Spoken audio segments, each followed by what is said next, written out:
Vamos falar sobre futebol, ocupação de espaços e proximidade de jogadores durante o jogo, no desenrolar do jogo, a proximidade entre os jogadores e a ocupação racional dos espaços, que permite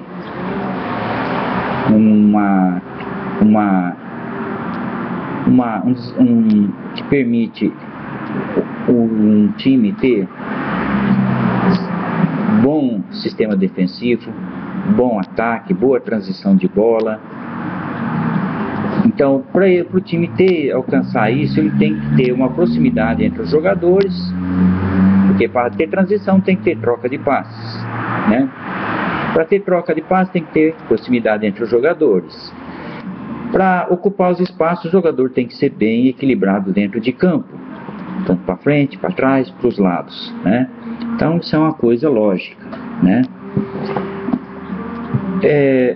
Então, dentro dessa visão, a gente tem o conceito, para o posicionamento dos jogadores, tem o conceito de linhas.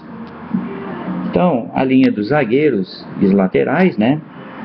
A linha dos volantes, a linha dos meias de ligação e a linha dos atacantes à frente, né?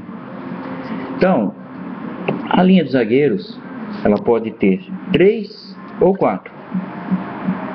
A linha dos volantes pode ter 1, 2 ou 3 jogadores. A linha de meias pode ter 1 meia, 2, 3 ou 4 jogadores nessa linha, né? Jogadores de armação.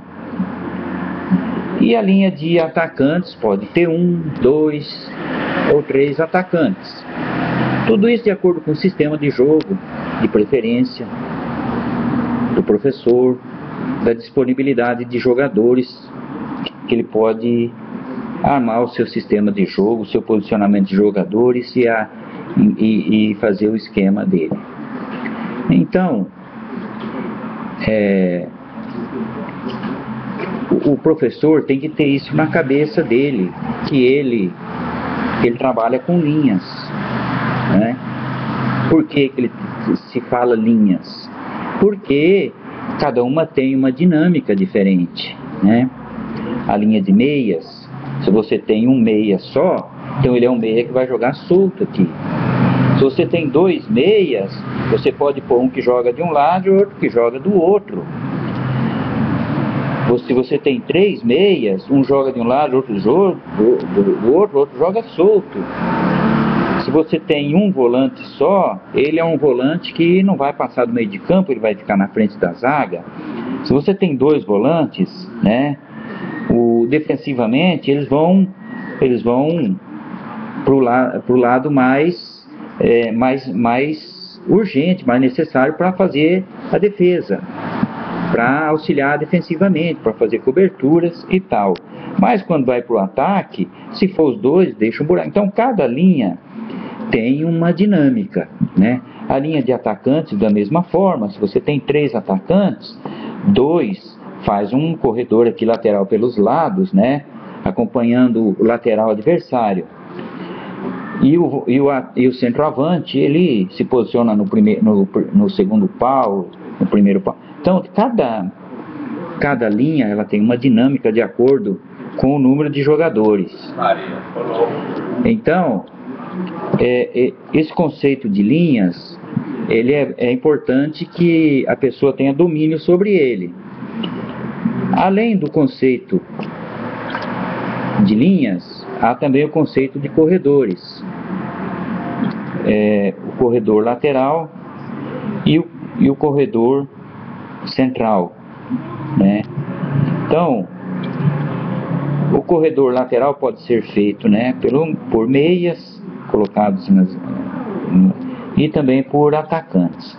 Mas o corredor mais importante que eu quero falar mais detalhadamente agora é esse corredor por dentro aqui, que é um corredor muito importante, porque ele é um corredor de ligação, que ele faz tendo o jogador nesse corredor aqui, onde ele estiver, se ele estiver lá na frente, ele vai formar um triângulo com todos os outros jogadores que estão perto dele. Defensivamente também ele é muito importante, que ele ocupa um espaço aqui, é muito importante defensivamente. Então, no futebol moderno de hoje, temos que ter jogadores fazendo esses dois corredores por dentro, dois jogadores fazendo esses corredores por dentro, né? Tem times que tem um jogador só que faz isso, um volante, né, um segundo volante, faz de um lado e não faz do outro, fica ruim. Tem times que não tem nenhum jogador nesse corredor, né, fazendo ele. Às vezes cai por ali e tal, eventualmente, mas fazendo o corredor mesmo. Então tem que ter dois jogadores fazendo esse corredor. No futebol hoje, que exige uma troca de passes, que exige uma ocupação do espaço, tem que ter jogador fazendo esse corredor aqui por dentro. Beleza. A proximidade entre os jogadores. Um jogador isolado fica difícil dele jogar, né? Então tem que ter na bola, no setor da bola, você tem que ter 3 jogadores sempre, é o ideal. 3 jogadores próximos da bola, um com a bola e 2 se movimentando para receber o passe, né? Se você tem um só, fica difícil para ele jogar. Se você tem mais que 3, tem 4, 5, aí você já está desequilibrando outro setor do campo, né? Você está desequilibrando, você tem jogadores concentrados demais num setor e menos no outro. A não ser que seja uma situação de fragilidade, de falha de marcação do adversário naquele setor, então você tem uma superioridade numérica, o jogador cair mais para aquele lado para aproveitar uma situação momentânea do jogo, é a questão de uso da inteligência. Mas terminou a jogada, cada um volta para o seu setor, para o seu posicionamento, para a partir dali dar sequência no jogo. Então, o time joga próximo, um time que tem os seus setores muito distantes, o time que fica muito um jogador isolado do outro, não funciona, né? Não funciona nem ofensivamente nem defensivamente, né?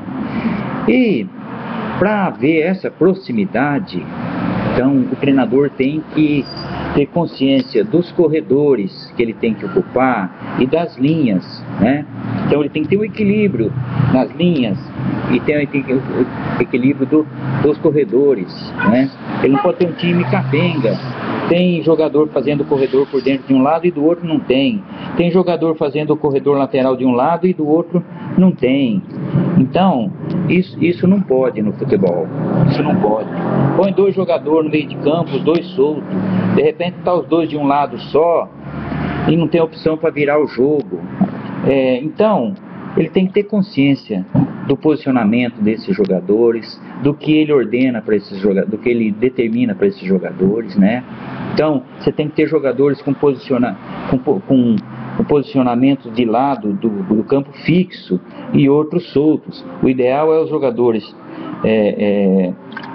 você ter sempre numa linha jogador fixo e jogador solto, né? Para que você tenha as aproximação e tenha a aproximação e a ocupação do espaço ao mesmo tempo, né? Então, às vezes o técnico quer ter um time bem compacto, um time próximo, um time que ocupa bem os espaços, mas ele não sabe alguns conceitos simples do futebol, né?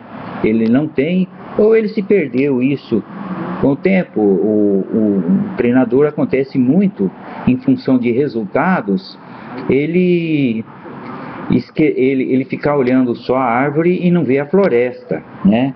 Acontece muito isso. E começa a querer consertar pequenos problemas que ele tem com o jogador, com o setor e tal, e ele esquece do sentido mais amplo do time dele dentro de campo, né? Não são todos, é lógico, mas isso acontece muito. Então, Essa é uma situação que todo professor tem que ter como conceito do futebol, e tem que treinar isso, tem que conscientizar seus jogadores, que eles terem conscientes, para eles terem noção de que espaço eles estão situados dentro do jogo, dentro de campo, defensivamente, ofensivamente, lateralmente, eles têm que ter essa noção. Eu sei que o jogador brasileiro, todos eles conhecem a sua posição. O lateral, ele sabe como que ele tem que jogar, ele sabe a hora que ele tem que avançar, ele sabe a hora que tem que ficar, a hora que tem que ir, ele sabe. O zagueiro a mesma coisa, o atacante, eles sabem.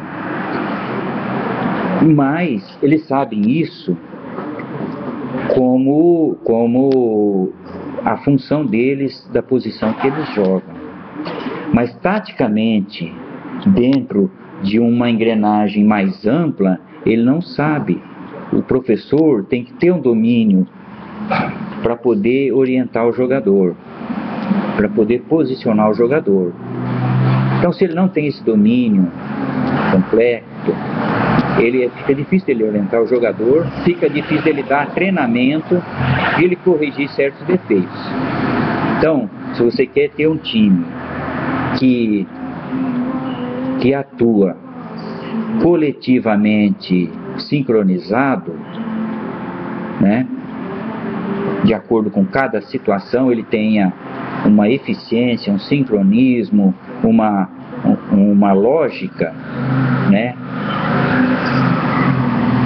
que os jogadores também entendam, né? Então tem que treinar, tem que ser claro, tem que ser didático, tem que ser simples, para poder ter isso dentro de campo. Tem que ter formas de treinamento para ter essa eficiência. Então, o que eu queria deixar nesse vídeo é que são coisas simples, mas são fundamentais.